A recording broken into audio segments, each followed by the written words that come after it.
நம்ம கேப்டன் ஐயா ஆஃபீஸ் பாயாக வேலை பார்த்தவர் இயக்குனராக மாறியிருக்கார். அவர் ஒரு மேடையில் பேசும்போது அவரால் பேசவே முடியலங்க. நம்ம கேப்டன் ஐயாவுக்கு அவர் சொல்கிற நன்றியை பாருங்களேன். என்னை இந்த மேடைக்கு கொண்டு வந்த புரட்சி கலைஞர் விஜயகாந்த் அவர்களின் ஆசையில் திரு எல்கேஎஸ் அவர்களுக்கும் பிரேமலதா விஜயகாந்த் அவர்களுக்கும் இந்த மேடையில் நான் நன்றியை சொல்ல கடமைப்பட்டுருக்கேன். ஏன்னா நான் உங்கள் ஆஃபீஸ் பாய் தட்டு கழுவிட்டு இருந்தேன்.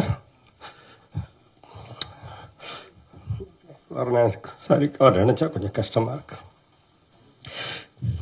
இந்த மேடையை நான் எப்படி நிற்கணும்னு அவர் ஆசைப்பட்டார். அந்த ஆசையை நான் நிறைவேற்றிட்டேன். அது வரைக்கும் எனக்கு சந்தோஷம். அப்புறம் இந்த மேடையில் இல்லாத எனக்கு வருத்தமாக இருக்கு. மன்னிச்சிருக்க.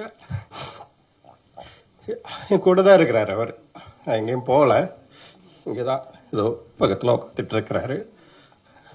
அவருக்கு நன்றி.